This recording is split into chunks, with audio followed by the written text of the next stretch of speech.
Assalamualaikum warahmatullahi wabarakatuh.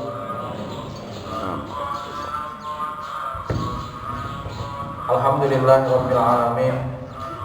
Nahmaduhu wa nasta'inuhu wa nastaghfiruh wa na'udzu billahi min shururi anfusina wa min sayyiati a'malina. May yahdihillahu fala mudilla lahu wa may yudlil fala hadiya lahu. Asyhadu an la ilaha illallah wahdahu la syarika lah wa asyhadu anna Muhammadan abduhu wa rasuluhu la nabiyya ba'dah. Allahumma shalli ala Muhammad wa ala ali Muhammad kama shallaita ala Ibrahim wa ala ali Ibrahim wa barik ala Muhammad wa ala ali Muhammad kama barakta ala Ibrahim wa ala ali Ibrahim innaka Hamidum Majid. Faqala Allah ta'ala a'udzu billahi minasyaitonir rajim. Ya ayyuhan nasu taqu rabbakum alladzi khalaqakum min nafsin wahidah wa khalaqa minha zawjaha wa batha minhuma rijalan katsiran wa nisaa'a wattaqullaha alladzi tasaaluna bihi wal arham innallaha kana 'alaikum raqiba. Ya ayyuhalladzina amanu taqullaha wa qulu qawlan sadida yuslih lakum a'malakum wa yaghfir lakum dzunubakum wa may yuti'illaha wa rasulahu faqad faza fawzan 'azima. Amma ba'du. Wa qala aidan inna a'tainakal kautsar fasholli li rabbika wanhar. Bapak ibu hadirin wal hadirat jamaah subuh rahimani wa rahimakumullah. Puji serta syukur marilah bersama-sama kembali kita panjatkan kehadiran Allah Subhanahu wa taala atas limpahan segala nikmat dan karunia-Nya, hidayah serta petunjuknya jualan, sehingga pada kesempatan di hari ini memasuki tanggal 2 Dzulqa'dah 1442 Hijriah, Allah Subhanahu wa taala masih memperkenankan kita semua untuk dapat menghadiri salat subuh berjamaah di hari ini. Semoga Allah Subhanahu wa taala senantiasa memberikan keistiqomahan kepada kita, sehingga sampai menjelang akhir daripada hayat kita pun bisa mendapatkan yang namanya husnul khatimah. Amin ya rabbal alamin. Salawat dan salam semoga senantiasa tercurah kepada Nabi kita Muhammad sallallahu alaihi wasallam beserta keluarga, para sahabat, tabi'in serta pengikut beliau yang senantiasa istiqomah menjalankan sunnah-sunnah makbulahnya hingga akhir zaman. Bapak-bapak, ibu hadirin wal hadirat rahimakumullah.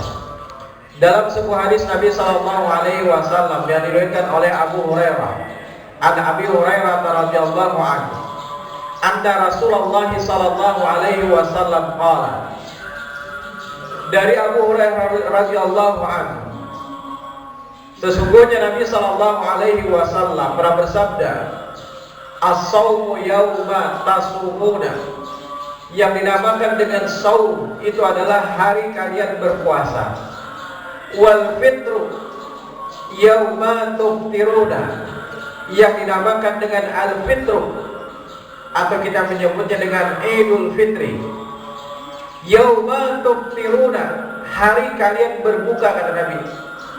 Jadi makna daripada al-fitru itu adalah bukan suci, Pak.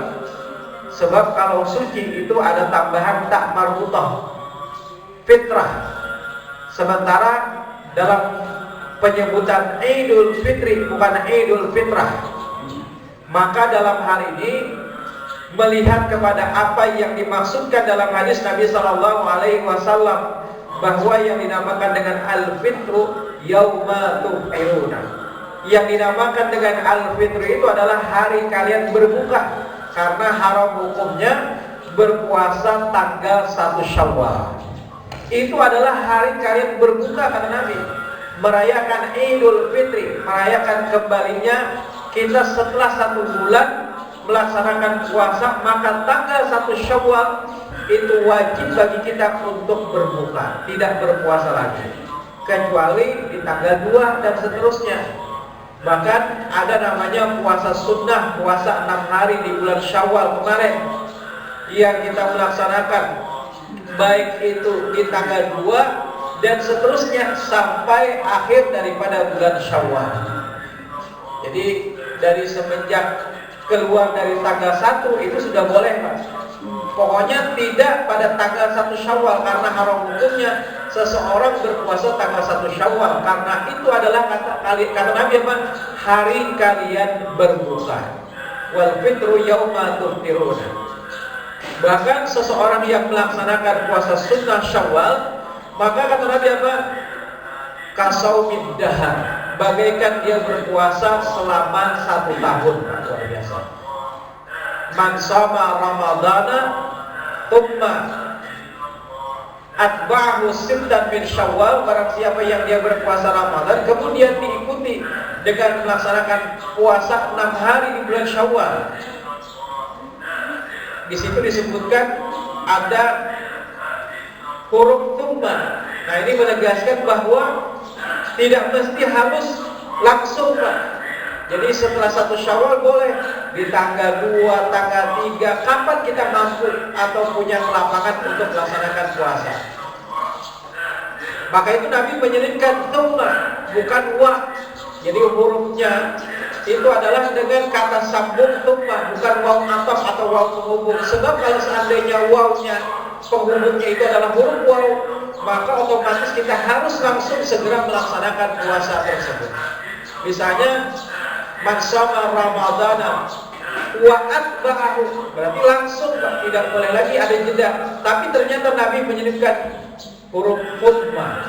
Thumma ini menegaskan bahwa boleh, mau tanggal 2, 3, 4 dan seterusnya kapan kita memiliki kelapangan pada saat itu. Nah, lanjutan daripada hadis ini, wal adha, yang dinamakan dengan adha atau Idul Adha itu apa? Yauma tudahuna, yaitu adalah hari kalian menyembelih hewan kurban, yang oleh kita disebut dengan bab kurban. Nah, jadi kurban itu sebenarnya penyebutan dalam bahasa Arab disebut dengan udhiyah atau nahar. Inna a'tayna kal kautsar, sesungguhnya kami telah memberikan kepadamu nikmat yang banyak. Fasalli, dirikanlah salat, wanhar, dan berkurbanlah. Jadi udhiyah atau juga nahar. Orang kita dari semenjak bahari sudah menyebut bab kurban. Makna dari kurban itu sebenarnya adalah kedekatan kita kepada Allah, yaitu dengan melaksanakan satu ibadah yang telah disyariatkan, yaitu adalah ibadah penyembelihan hewan kurban. Maka itu hewannya juga disebut hewan kurban. Padahal makna kurban itu kedekatan seorang hamba dengan melaksanakan ibadah kepada Allah Subhanahu wa ta'ala. Wal adha yauma tudahuna, kata Nabi. Dan yang dinamakan dengan Idul Adha itu adalah hari kalian menyembelih hewan kurban atau menyembelih hewan, baik itu unta, sapi atau juga kambing atau domba. Hadis riwayat Tirmidzi, Abu Daud dan juga Ibnu Majah serta Al-Baihaqi dan juga Ad-Daraqutni. Bapak-bapak, Ibu hadirin wal hadirat rahimani wa rahimakumullah.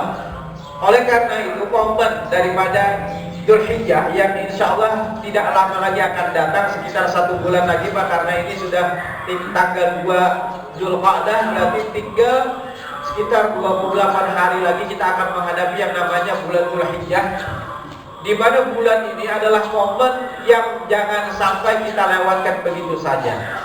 Sayang untuk kita lewatkan begitu saja. Pada saat di Ramadan kemarin ada puluhan terakhir daripada bulan Ramadan yang telah kita manfaatkan dengan sebaik-baiknya. Bahkan ada 1 malam yang lebih baik daripada 1000 bulan yang disebut dengan Lailatul Qadar atau malam kemuliaan.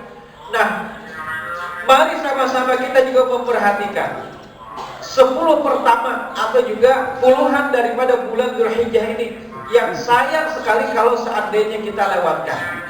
Oleh karena itu, momen ini mari sama-sama kita melaksanakan ibadah yang ibadah itu adalah ibadah yang dicintai oleh Allah Subhanahu wa taala. Dalam sebuah hadis Nabi sallallahu alaihi wasallam yang diriwayatkan oleh Ibnu Abbas, Nabi pernah bersabda, "Ma min ayyamin al-amalu shalih fiha ahabbu ila Allah azza wa jalla min hadhihi al-ayyam." Tidak ada hari-hari, kata Nabi, yang apabila seseorang beribadah pada hari-hari itu, maka ibadah itu adalah ibadah yang dicintai oleh Allah Subhanahu wa taala. Jadi kalau momen 10 terakhir daripada bulan Ramadan kemarin kita betul-betul menjaga, maka juga pada saat menjelang datang bulan Dzulhijjah nanti, kita berupaya untuk maksimal jangan sampai melewatkan hari-hari ini, Pak. Karena hari-hari ini adalah juga hari-hari yang utama, yang apabila seseorang beribadah pada hari-hari itu, maka ibadah itu adalah ibadah yang dicintai oleh Allah Subhanahu wa taala. Kapan hari-hari itu? Yakni ayyamil asyar, yaitu adalah 10 hari daripada bulan Dzulhijjah. Para sahabat pada saat itu bertanya, qalu ya Rasulullah, wahai Rasul, wala jihad fi sabilillah, bagaimana kalau seandainya itu dibandingkan dengan jihad fi sabilillah? Jadi tidak tanggung-tanggung, Pak, pertanyaan para sahabat pada saat itu. Mereka ingin mengetahui betul bagaimana kalau dibandingkan amalan-amalan itu dilakukan pada bulan Dzulhijjah dibandingkan dengan jihad fi sabilillah. Lalu apa jawab Rasul? Wala jihadun fi sabilillah.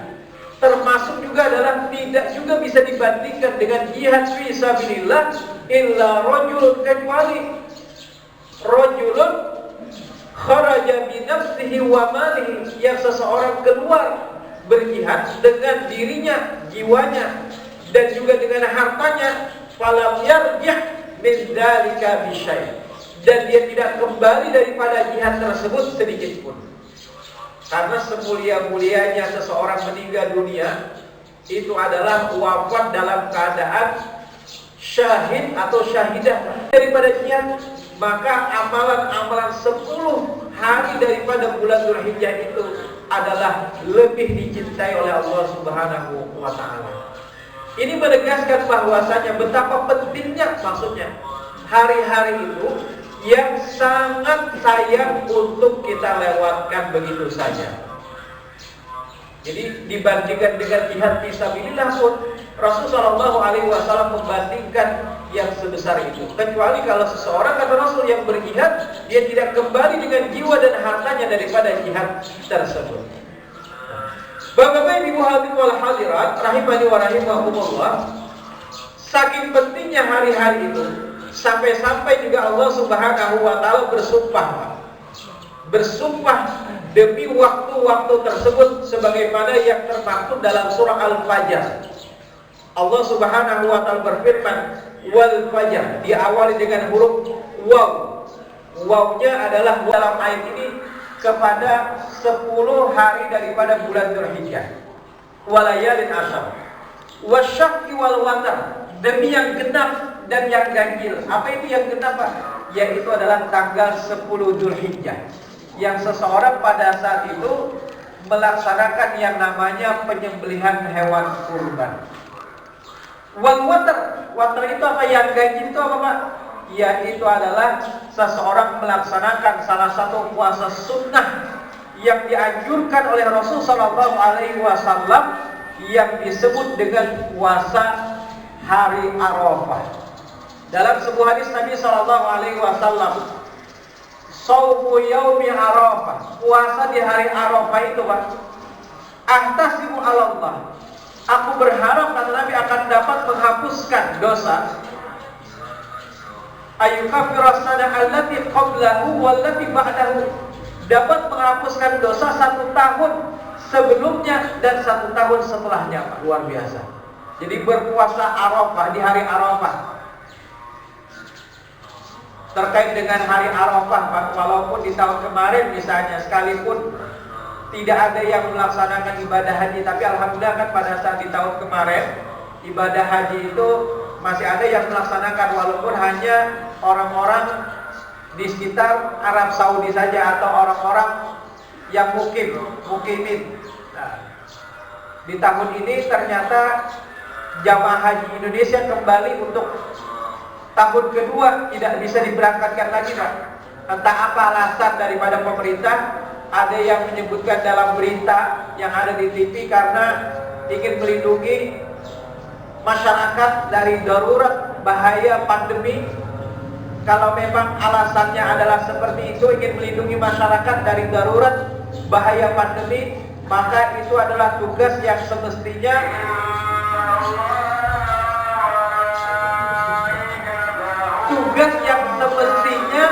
dilakukan oleh seorang pemimpin, melindungi masyarakatnya. Tetapi jikalau alasan pemerintah tidak memberangkatkan jamaah haji Indonesia disebabkan karena alasan-alasan lain, misalnya mungkin disebabkan karena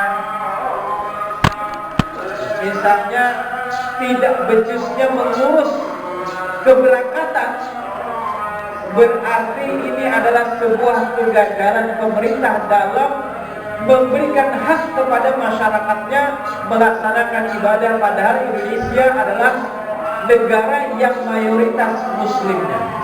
Jadi kalau misalnya alasan pemerintah karena ingin melindungi masyarakatnya dari bahaya pandemi, alhamdulillah itu adalah cita-cita atau tugas yang memang semestinya. Tetapi kalau seandainya alasannya disebabkan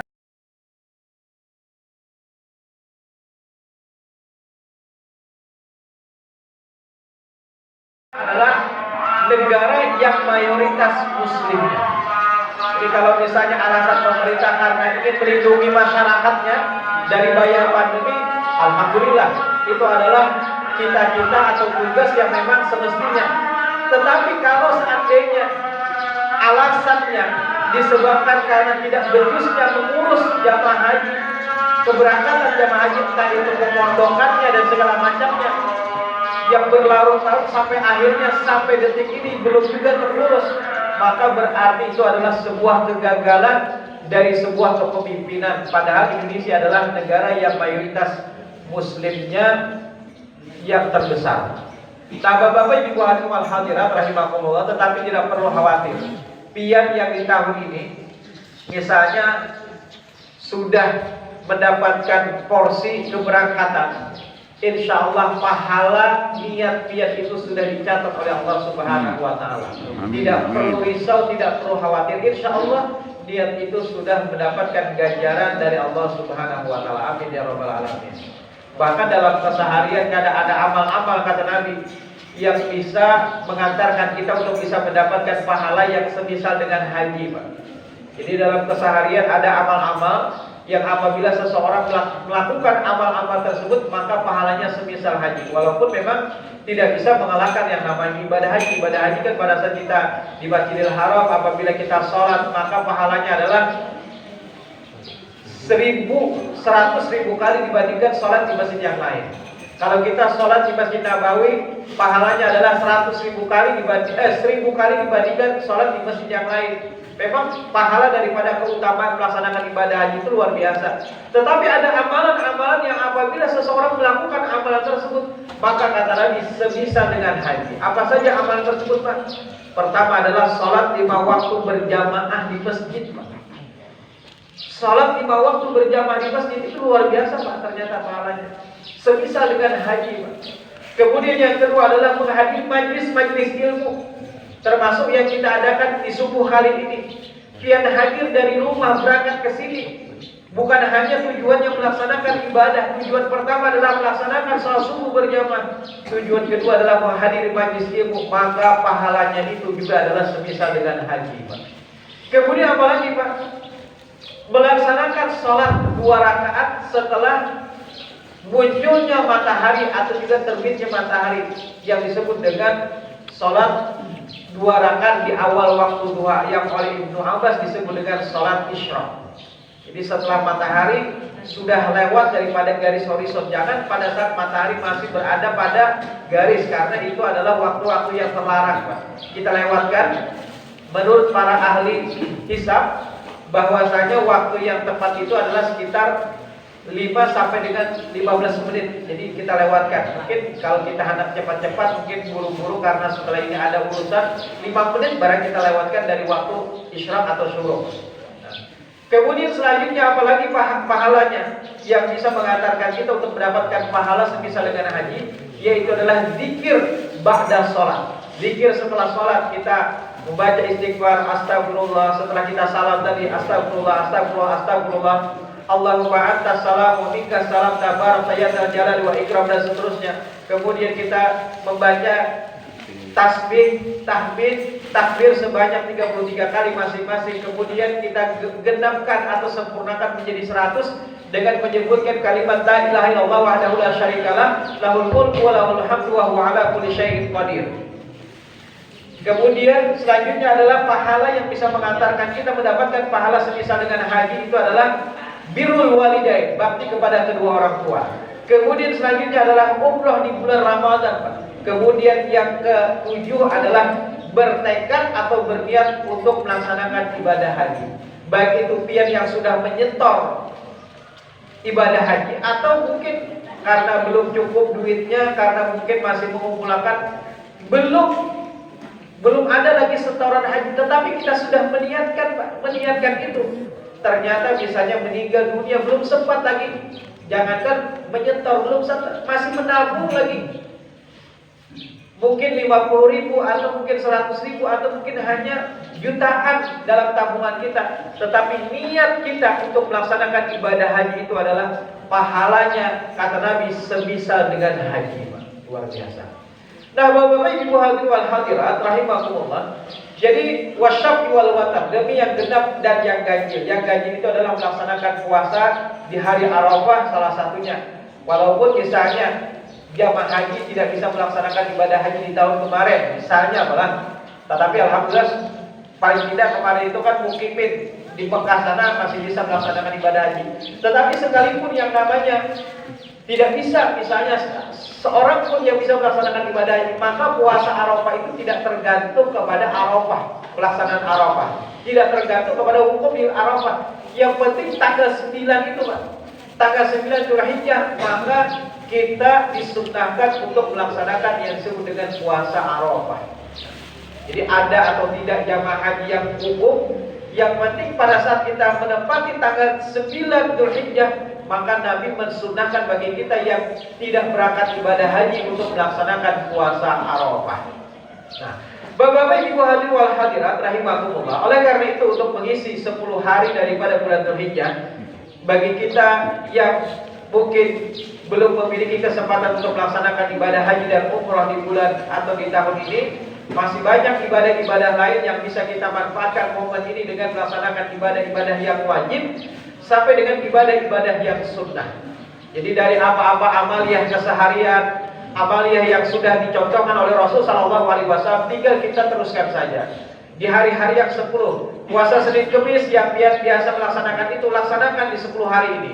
Kemudian puasa khususnya di tanggal 9 Dzulhijjah itu juga jangan kita lewatkan. Kemudian melaksanakan sholat-sholat sunnah, baik itu qobliyah atau juga ba'diyah, atau juga sholatul lail atau sholat malam, atau juga sholat duha, dan ibadah-ibadah sunnah lainnya. Maka 10 hari, momen 10 hari ini mari sama-sama kita manfaatkan. Termasuk juga adalah melaksanakan udhiyah atau juga penyembelihan hewan kurban. Bahkan hukum berkurban menurut jumhur ulama, kesepakatan para ulama termasuk oleh Majelis Syar'i, hukumnya adalah sunnah muakkadah, sunnah yang sangat dianjurkan oleh Nabi Shallallahu Alaihi Wasallam.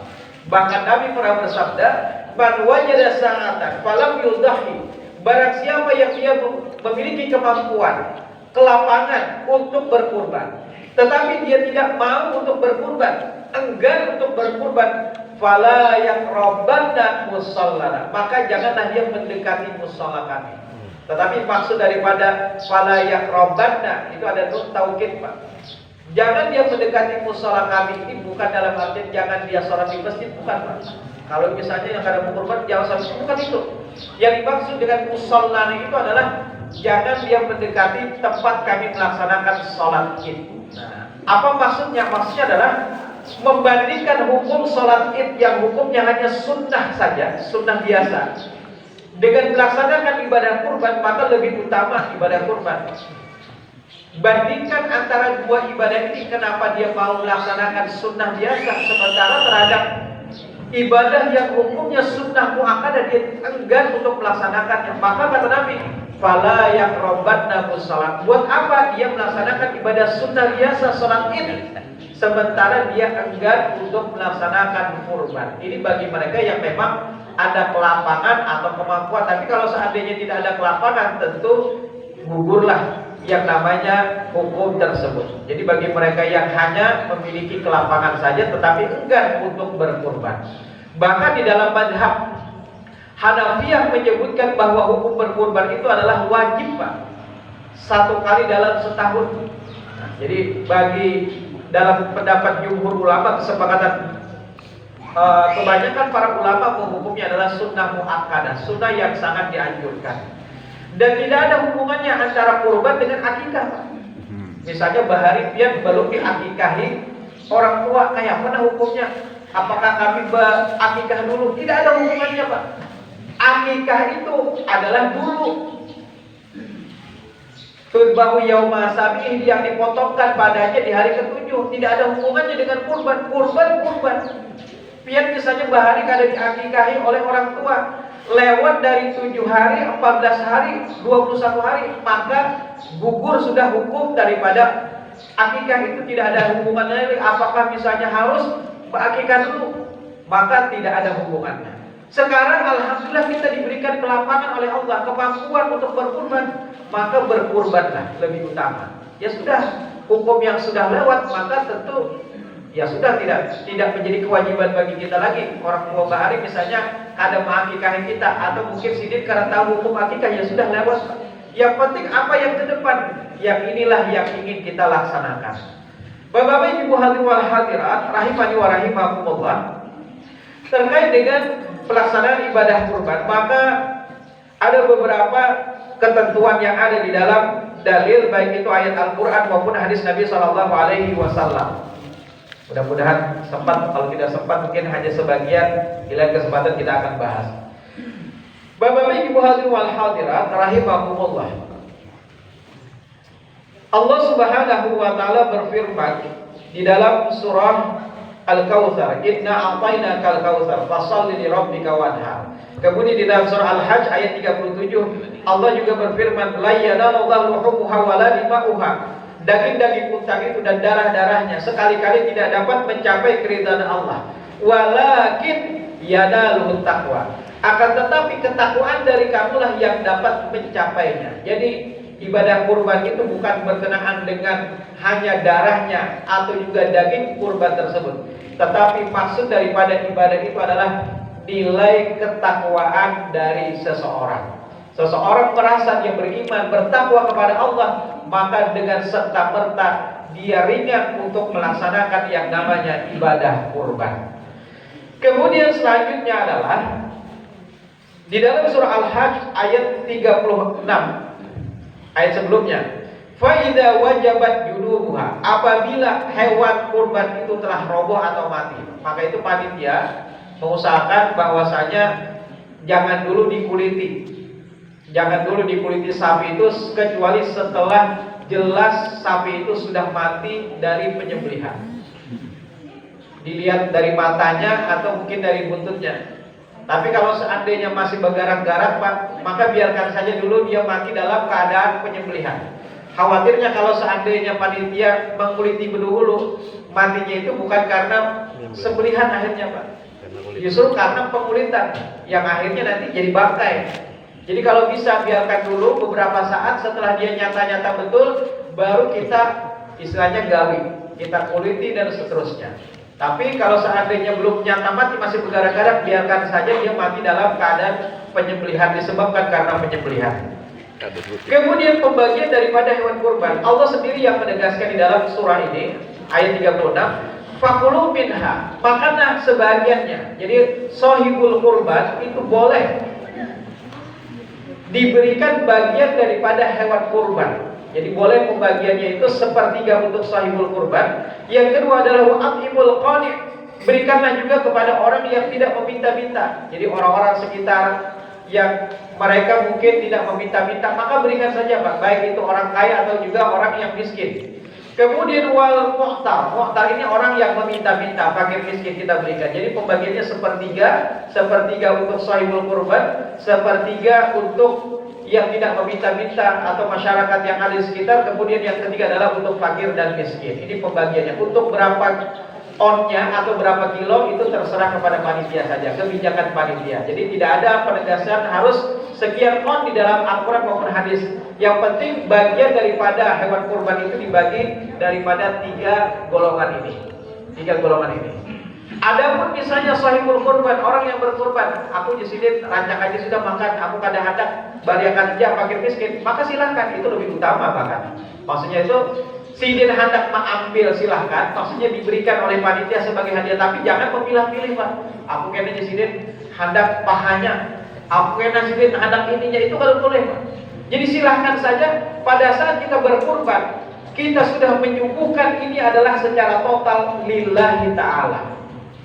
Kita serahkan ini adalah dalam rangka ibadah. Adapun panitia memberikan kepada kita bagian daripada kurban, maka ini adalah bagian daripada hadiah.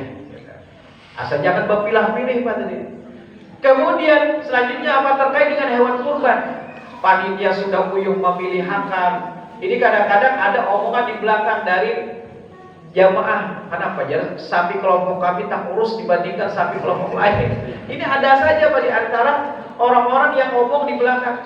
Panitia sudah uyuh mencariakan, panitia sudah uyuh melaksanakan. Ini kadang-kadang diomelin lagi. Jadi pada saat kita beribadah itu Pak, menyerahkan berapa gram bayar, maka kita serahkan.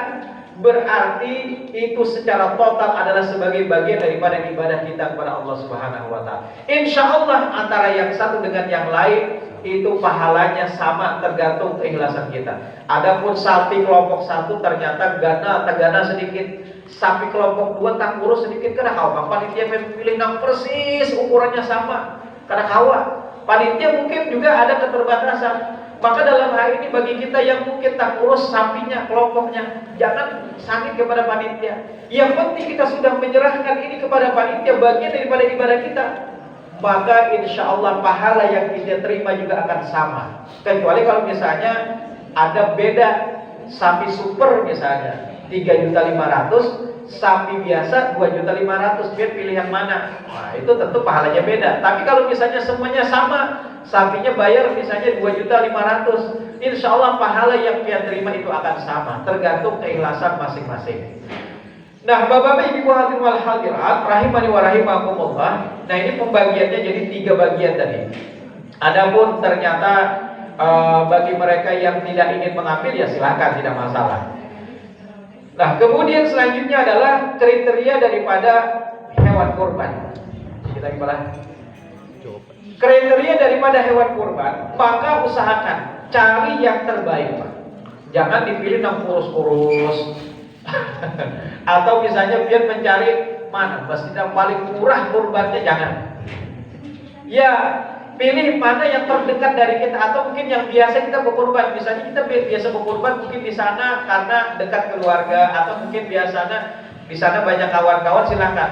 Tapi kalau misalnya memang ada di dekat kita pelaksanaan hewan kurban, maka juga silakan. Jadi jangan memilihnya itu mana yang paling murah masjidnya yang melaksanakan kurban. Di sini berapa? 26. Di lain mungkin ada yang 2.500.000. Aku nak berkurban juga 2.500.000 misalnya. Jangan. Justru Rasul Shallallahu Alaihi Wasallam berkurban dengan yang terbaik. Dalam sebuah hadis yang diriwayatkan oleh Anas, Rasul berkurban adalah bika besyair dengan 2 ekor kibas domba. Amlahain yang enak dipandang mata. Jadi nak kadang kurus kambingnya, yang gemuk.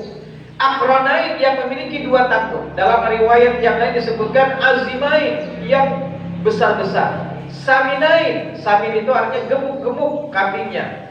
Akranain yang memiliki 2 tanduk. Amlahain yang enak dipandang mata. Maujuain yang tidak dikebiri. Jadi Rasul justru memilih kambing yang bagus.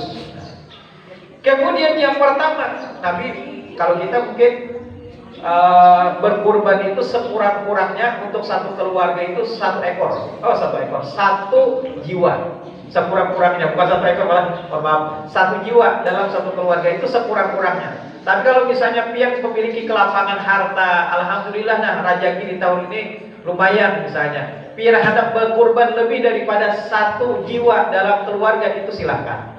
Tapi sekurang-kurangnya bagi mereka yang mampu satu jiwa, satu jiwa berkurban. Dan niatkan, nah ini menjadi penting Pak, pelajaran penting bagi mereka yang berkurban di tahun ini. Niatkan kepala keluarga yang berkurban, niatkan bahwasanya kurban ini adalah untuk dirinya dan juga untuk keluarganya.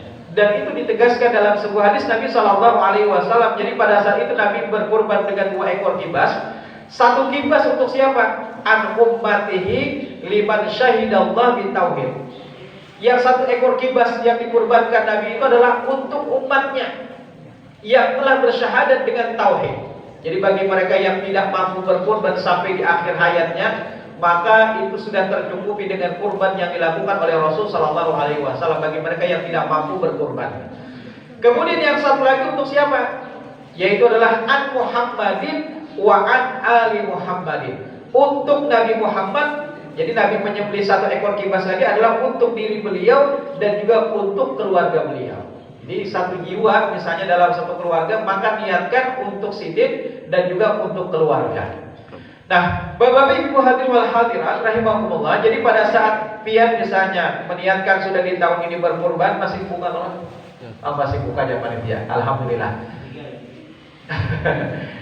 Meniatkan berkurban di tahun ini, maka pada saat pian menyerahkan uang kepada panitia, itu sudah menjadi bagian daripada akad. Jadi kalau perlu misalnya pian beristilah berucap, aku serahkan duit ini sebagai bagian kurbanku dan sebagainya. Pian menyerahkan uang itu kepada panitia, itu bagian daripada akad. Bahwasanya pian sudah menyerahkan pengurusan hewan kurban itu kepada panitia. Dan itu pernah juga dilakukan oleh Rasul Sallallahu Alaihi Wasallam. Jadi pada saat itu kata Ali, amarani Rasul Sallallahu Alaihi Wasallam. Jadi Nabi pernah memerintahkan aku agar aku mengurus hewan kurban beliau. Aku ma'ala budni, agar aku mengurus hewan kurban beliau. Wa an atasaddaq bilahmiha, dan agar aku mensedekahkan.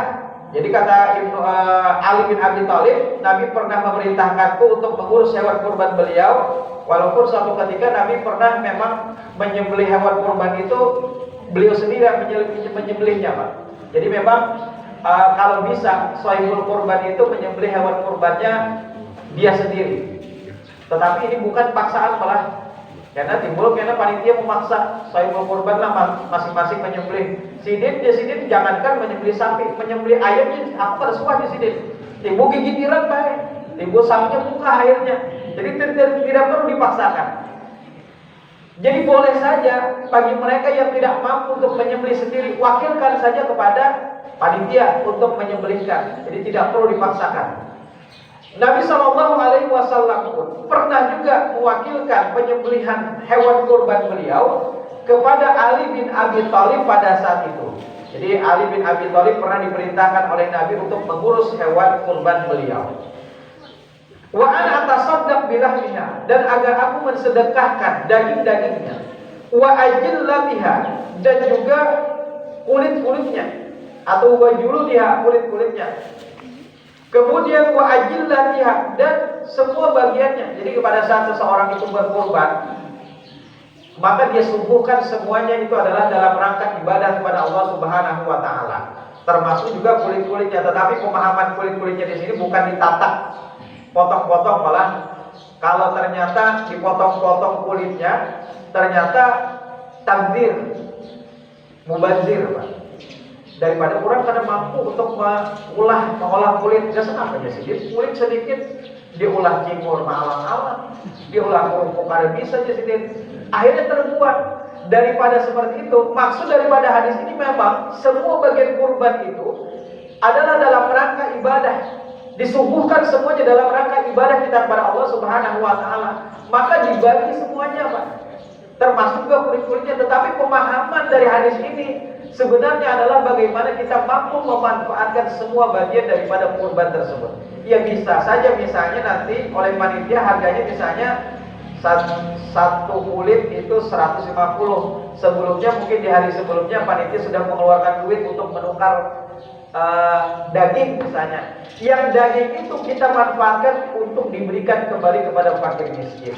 Dan itu justru lebih maslahat daripada dicincang-cincang kulit, dibagi-bagikan, ditawak sini. Ini nggak senang aja kulit ini. Nah maka lebih maslahat bagi kita tukarakan dari hasil kulit nanti, atau sebelumnya panitia sudah mengeluarkan duitnya berapa kira-kira harganya, kemudian ditukarkan, kemudian kita bagikan lagi untuk fakir dan miskin. Kan? Wa alla uti jazara minha. Dan kami tidak diperkenankan oleh Nabi untuk mengambil bagian daripada kurban tadi sebagai upah. Jadi kalau bisa jangan mengambil upah itu. Misalnya kita memang perlu malah pertama menukar plastik, dua menukar daging, mungkin tahun semalam hilang sebuting, menukar daging yang sudah banyak betanggar. Kemudian termasuk mungkin kita menyewa penyembelih dari luar misalnya, karena kita ingin lebih profesional, atau mungkin juga pengulitan supaya cepat, lalu kita menyewa dari luar. Nah kita memberikan jaza atau ujrah bagi mereka, upah. Jangan diambilkan dari bagian kurban. Misalnya ada yang menegaskan dulu misalnya kena jatah upah daripada penyembelih kulit. Nah itu jangan, karena itu adalah bagian daripada kita. Diambil dari mana upah itu? Wa nahnu nu'tihi min indina, kata Ali, kami memberi upah itu dari harta kami. Anggap misalnya satu sapi dari kumpulan 7 orang, masing-masing 2.200.000 misalnya Pak, 2.200.000. Maka itu full ibadah kita kepada Allah. Nah panitia karena tadi macam-macam operasional, beli plastik, beli lading, termasuk juga makan siang panitia, termasuk juga tadi mengupahi yang menyembelih atau menguliti, maka diambilkan dari dana yang lain. Jadi dialokasikan misalnya tambahan kepada pengurban 300 misalnya, berarti jumlahnya 2.500.000. Nah jadi 2.200.000-nya ini total untuk ibadah kita kepada Allah, jangan dikutil-kutil. Nah 300 ini adalah dalam rangka operasional. Nah, agar apa? Agar semua bagian daripada kurban itu adalah murni ibadah kita kepada Allah Subhanahu wa taala. Adapun nanti misalnya tukang penyembelih sudah kita beri upah, lalu kita bari lagi daging, Pak ini daging kami hadiahi biar kami bari biar, itu silakan. Tapi jangan itu dijadikan sebagai bagian daripada upah. Nah Bapak-bapak Ibu hadirin wal hadirat rahimani wa rahimakumullah, masih ada beberapa hal yang mungkin kita akan jelaskan di kesempatan yang lain karena waktu juga. Demikian yang bisa ulun sampaikan. Aqulu qouli hadza subhanakallahumma wa bihamdika asyhadu an la ilaha illa anta astaghfiruka wa atubu ilaik. Wassalamualaikum warahmatullahi wabarakatuh. Silakan. Yang lain mungkin ke Bapak ada haulan. Assalamualaikum warahmatullahi wabarakatuh. Waalaikumsalam warahmatullahi wabarakatuh. Pertama-tama kami minta maaf tadi teknisnya kurang mantap saat ceramah banyak sudah keluar. Nah, jadi ini alhamdulillah, tolong nanti depan yang dapat terjadi seperti ini. Yang pertama saya tanyakan, ini misal pada saat kurban itu daging belum dibagi, cuma sudah dimakan oleh panitia untuk keperluan makan siang. Pokoknya dia ambil 5 kilo atau 10 kilo, itu apa boleh? Yang kedua tadi bahasa korban dari ikhlas dan sembelihan korban. Umpama kita mau korban ayam, assalamualaikum ya Pak, kira-kira boleh kan ya? Kan cuma korban juga kan, umpamanya kada mampu, kambing kan kan 2,5 juta. Tapi kita menjual ayam 10 ekor mama atau 2 ekor, yang penting buat korban ikhlas tadi. Terima kasih Pak. Assalamualaikum warahmatullahi wabarakatuh. Terima kasih Pak. Yang pertama dulu adalah terkait dengan berkurban tadi. Hukum berkurban adalah sunnah muakkadah. Bagaimana jika diganti dengan sedekah yang semisal dengan itu? Misalnya anggap 2.600.000, tapi kita ternyata kadang mau korban, tapi kita sumbangkan uang itu untuk kepentingan yang lain, maka para ulama lebih memilih, lebih afdal dia berkorban. Jadi walaupun semisal 2.600.000 bayar korban, tapi dia bersedekah misalnya, berinfak sebagainya 2.600.000 juga, maka para ulama menegaskan lebih afdal, lebih utama baginya berkorban. Jadi kalau dibanding-bandingkan, lebih utama baginya berkorban karena tidak sebanding dengan apa yang dia lakukan pada ibadah yang lain. Termasuk juga tadi adalah diganti dengan hewan yang lain, apalagi Pak? Karena syariat menegaskan bahwasanya kurban itu adalah hanya pada kambing atau sapi atau unta, maka tidak bisa dengan hewan yang lain walaupun sebisa dengan itu nilainya. Misalnya anggap ayam berapa ekor dapat 2.600.000, maka tidak bisa dibandingkan dengan pahala daripada ibadah kurban. Kemudian bagaimana nih untuk makan siang panitia? Untuk makan siang panitia, sekiranya itu tidak melebihi daripada hak-hak atau mengambil hak daripada fakir dan miskin. Misalnya ini memang bagian daripada yang hendak dibagi juga nih, karena 3 bagian tadi memang ada pembagian-pembagiannya. Lalu sebahagiannya misalnya digunakan untuk makan siang, mengolah sop misalnya oleh panitia, maka sekiranya tidak berlebihan tidak mengapa, tidak masalah. Sekiranya kadang berlebihan malah ini karena misalnya di lain bahwa insya Allah di tempat kita tidak ada. Kadang-kadang misalnya saya mau ambil kepala, saya mau ambil batis, saya mau macam-macam lain, nah itu jangan.